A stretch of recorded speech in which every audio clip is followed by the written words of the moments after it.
Welcome to another episode of the Growth Game Podcast. I am your host, CEO of Meritus Capital. Great to have you with us today.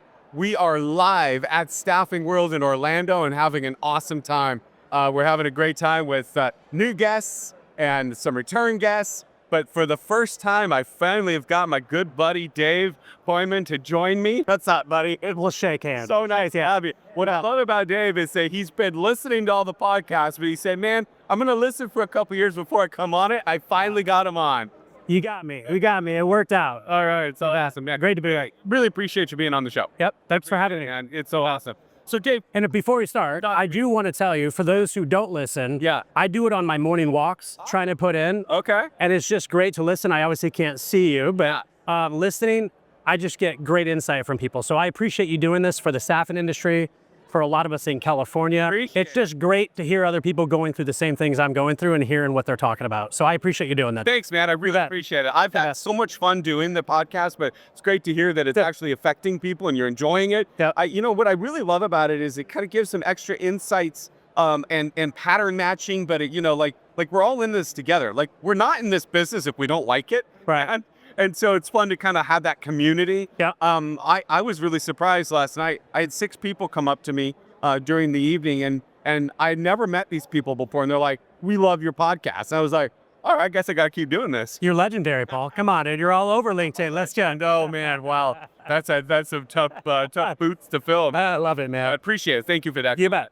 So talk to me. In the first time you're on the show, how did you get into the staffing industry? Tell me a little bit about yourself.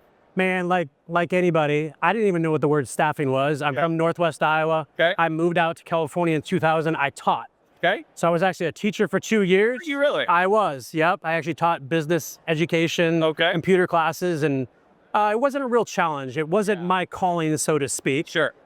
Ended up on a driving range with a recruiter. Yeah. He was moving back to the Midwest, a friend of a friend, and he's like, hey, they require a college degree and they require you know something about construction. I go check and check, and next thing I know, I go through 5 interviews and I find myself working in the staffing industry, and that was 2003. Interesting. Yeah, so June of 2003, I got my start with CLP Resources. Okay. CLP eventually got bought out by Labor Ready Worldwide. That was a big organization, primarily in skilled trades, right? Skilled trades, yeah. So I cut my teeth in construction. I knew construction. My dad was an educator too, but he made his money in the summertime building homes and doing concrete work. So I knew construction really well, so it was a good fit. And I'm like, oh, all I gotta do is talk to people about what they're doing and placing the jobs. Again, I didn't understand the landscape of California or what I was doing. I was just building relationships with workers, building relationships with clients, and trying to make a match and having fun. Awesome. So, that sounds cool. Wow, so you've been doing it a long time. Yeah. And I did not know that because we've known each other for a long time, and I had the privilege of helping finance you for a while until you made too much money and paid. Oh, come on. It was great. Hey, man, you taught me so much those first 2 years. Like, when you get this first client and you're like, hey, this is awesome. I got 10 guys on assignment. Yeah. And all of a sudden, you know, the PEO sends you a bill that you got to pay on Wednesday for Friday payroll. I'm like, wait a second. Hey, Paul, you got any money? And then they don't pay you for 30 to 45 days. And you realize, like, hold on, that's like $300,000-$400,000. That's the stuff they don't tell you about when you're going on your own. So having you and Steve when we first started was absolutely a godsend. Yeah, man. I really appreciate that. Well, it's great. I love to hear, you know, the successes you've had. It's been really incredible. You've really been able to be very profitable and really continue to grow your business. So it's really cool. So we're on the Growth Game Podcast. What do my audience want to know? They want to know pattern matching. What are the things they can do now, today, to grow their business? And you've really done such a great job. I'm really curious. If you picked 1 or 2 things that are something that my audience should seriously consider to help impact their business, what would it be from an expert like you who's done it? First of all, our core values line with Arena: authentic relationships, ethics and character, nurture, all in. Yeah. The one that I think has driven our growth, relationships. Yeah. Hands down, building trust. In construction, it's really hard because it's not year round. You build relationships with the superintendent that's on one site, and 9 months it ends. Interesting. Right, and then he goes away. So do you have a relationship just with that superintendent, or do you have it with the director of construction and the HR manager or the president or the CFO, right? So you really have to have multiple points of relationship in each client. 100%. So just being able to build that trust, understanding that we know construction, we understand the mechanical, electrical, plumbing space as well as anybody. We also work in carpentry. We do a little bit labor, just not day labor. Okay. But building that trust and just owning that niche, and that's all we do. Got it. So we build our relationships in construction. We stay in construction. My direct hire division obviously spawns out a little bit more into AEC, architectural engineering, construction. Plus, they're diversifying a little bit more as we grow that side. But for us, particularly in California, Arizona, it's relationships, it's my VP of sales, it's my sales team. They, on a regular basis, got to go to every job site and understand, who do I need to build trust with, right? There's you really make sure that they understand that that's why they're there. It's more important to find out who the guy's kids are and that's about than going out there saying, hey, we have skilled trades, or hey, we have unbelievable people. The reality is we're out of skilled trades. Right? There's a massive skilled trades gap. So we're trying to not only build relationships with clients, we're also trying to build it with high schools and trade schools. I love where we're trying to find kids that don't want to go to college, right? And want to build a career where they're not going to go into debt. And I mean, I'll give you a great example. So I had about 20 in a room a few weeks ago. And sales managers and marketing managers. No, at my company. Right? So we're doing a little bit of training. And I said, stand up if you want your kid to go into the trades. How many do you think stood up? Out of 20. I don't know. Pap? 2. So 10% of people whose kids are in high school want their kids to go into the trades. That's kind of the standard statistic. But you're talking to people who are in skilled trades. No, people who are in staffing. They all work for Arena. Okay. Yes. Your internal staff. My internal staff. Got it. Yep. But even though we see it, typically you want your kid to go to college, play sports, get a scholarship, do that kind of stuff, right? So kind of the traditional way. So I've tasked my teams with saying, hey, we need to go find those high schools. We need to find those people and make sure that these kids and those families that want to support the trades, how do we help navigate them to know, hey, here's what mechanical looks like, here's what electrical, here's plumbing, here's carpenter, here's backhoe operator, here's what project manager, project engineering, here's blind installation, right? There's so many trades we're going to go. So we're kind of pivoting to that. It's interesting. You really have to cultivate your own workforce at this point. 100%. Because there's just such a gap. I know, I've noticed, I've seen that in my career, that the gap on actually being able to find people that really know what they're doing in the skilled trades is just impossible. It's very, very difficult. 100%. I just had cabinets redone in my home. And years ago, I've had the same thing. It was perfect. It was beautiful. They were artisans. And to find somebody that could do a custom cabinet, John, that actually knew what they were doing, it was impossible. So that's interesting. That's both a blessing and a curse for your business. 100%. Got a gap, so you got people that need to hire, but you also need the people that know what they're doing. So I love that you're looking to that pivot. I think that's really smart. Well, I'll tell you one thing that happened with COVID is probably from the years of 2003 all the way up to even 2017, 18, my best working workers were baby boomers.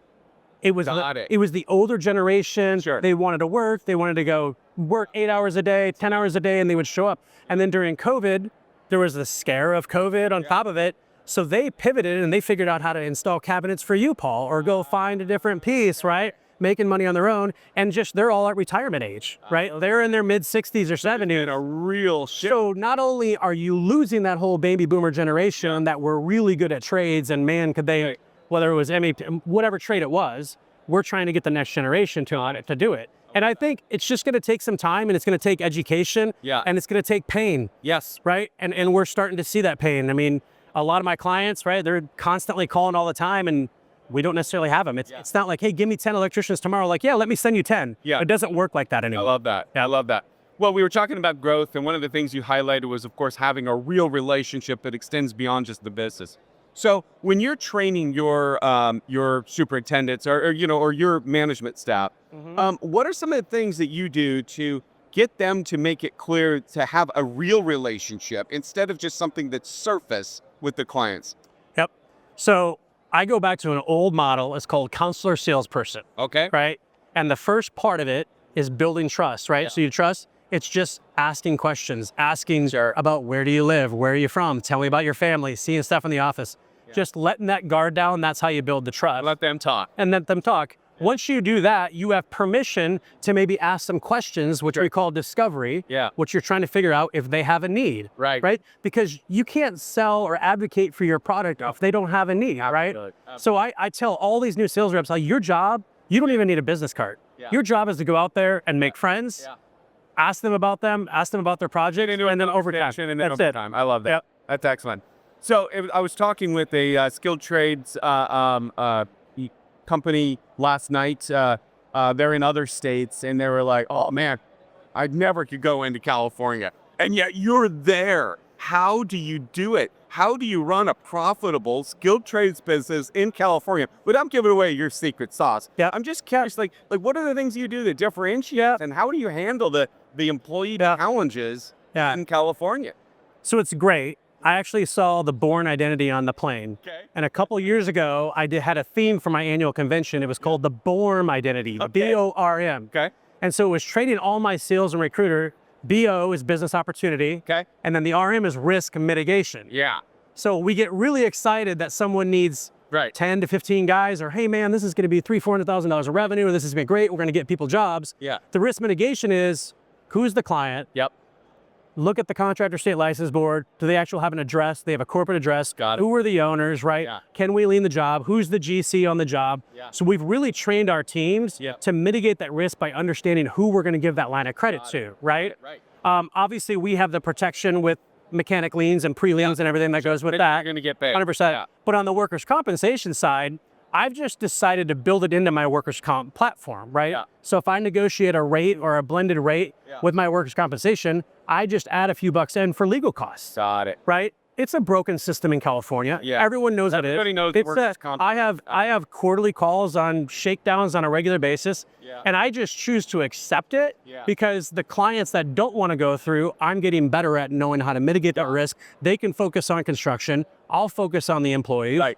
And we just try to construct the future of as many people as we can, try kill them with kindness, and you're going to have a few bad eggs that do it to you. Sure. But the opportunity in California is more than any other state as well, right? So you offset that part of it. So that's, and again, I live there. I love California. Yeah, right. So you know that you're just dealing with. I deal with it. So let me ask you a question. How important is it to you then for you to really make sure that your employee is going to be able to be safe on a work site and not get injured? Like what kind of work do you do to make sure that you're not, number one, taking, undue risk for yourself on your business model, but like, what do you do to make sure that these guys are actually going to have the best chance to have an environment where they're not going to get hurt?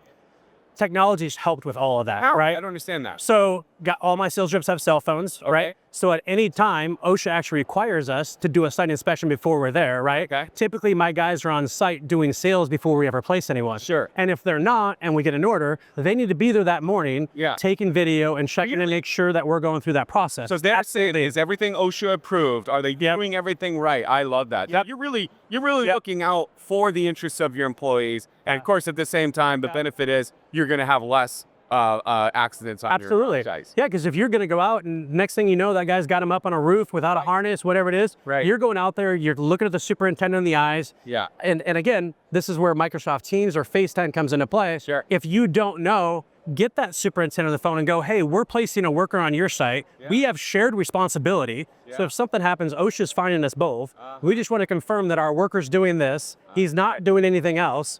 And again, are we perfect? No. Do my guys make mistakes? Do I make mistakes? Sure. But yeah, we're going to do everything we can to prevent any kind of injury as it comes. That's great. So you've really, dominated in skilled trades. Are you looking, and I know you've been in this business a long time. Are you staying in that niche? Are you going to, morph and do something else? Is there anything new and interesting coming up from you? You know what? I've been blessed to have a lot of good direct hire people. So I love direct hire. Got it. Right? And it just works out naturally when you're in the construction space already. There's a ton of churn in construction with superintendents who are, we call them hired guns, right? Somebody needs a superintendent to come run a project that's going 30 weeks, but they don't necessarily want to hire them on full time. So we do a lot of that. That's kind of a hybrid between contract and perm. Yeah. But yeah, I definitely want to grow the direct hire side. Got it. Hired a lot of good people, hired a new good leader that's hiring people, and he's creating opportunities for others. I love it.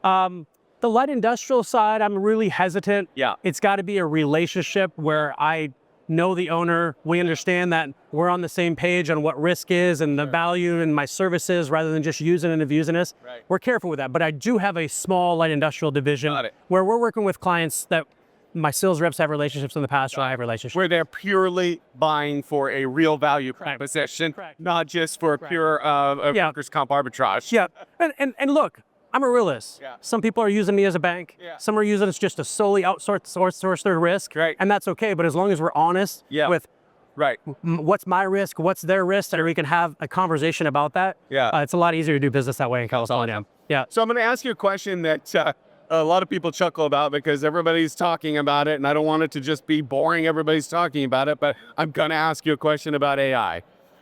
All right. So honestly, are you seeing any specific areas in your business where you're either going to have to adopt or are adopting any true AI into your business system? First of all, it's probably one of the reasons I'm here. Okay. Is to learn. Got it. Second of all, I'm overwhelmed like everybody else. So even the experts on stage this morning, I think the one gentleman said they have 30 different AI companies they're working with. Yeah.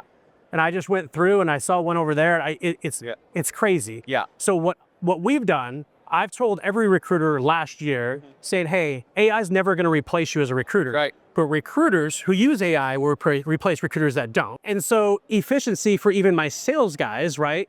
It's job descriptions, it's research of company. Yeah. So ChatGPT or Gemini, my entire company is using all that stuff. Got it. Now, we built it into our ATS or a CRM yet specifically? No, we've built some templates in, right? Got it. So you go build the template of the job description and then you bring it and you save the template in the ATS CRM. So that's what we've done the most with it. Yeah. But it's more efficiency more than anything right now. Right. And then do I want the voice AI? Do I want to be able to call 300 electricians in Montana because I got a job there where voice AI does it? Yeah. We're working towards that. Right. It's going to take time and the right people. Time to not only make the decision to do it, but then to implement and then get the behaviors of your staff and your employees to change to actually do it. Yeah. But I love what you said. I'm a big believer in it. As you know, I've just released at this show, but besides just providing capital, we've released Roster. We're the first unified banking funding platform with a full staffing operating system front to back. I had to be able to give my clients real value so they can really grow their business. And we're doing that as well. The whole front end is truly AI enabled. If we're not doing the matching with AI, we're going to get left behind. So I wanted my clients to have that. So I'm super excited. We're doing it. I mean, I looked at that, and if I would have had that, what was it, 2017 I started? Oh, but can you imagine how much easier it would have been? That's your productivity. I mean, it's unbelievable. Absolutely. So it's an efficiency, productivity tool. Good.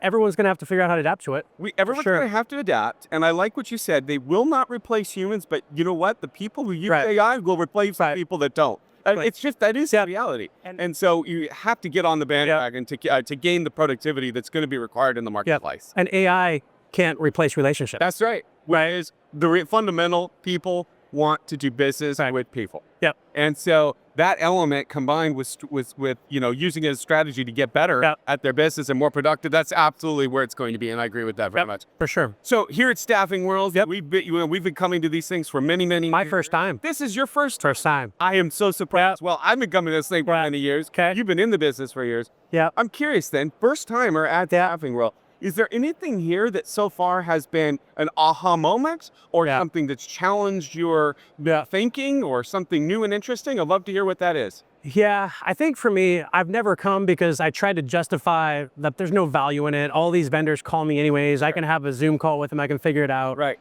But what was fascinating this morning, I got down here early and I was just having coffee and some ladies came up and we were meeting them. I think 2 were from Haley Marketing and I knew who Haley was. Sure. And another gal sat next to me and lo and behold, she has exactly what I need. Like a problem.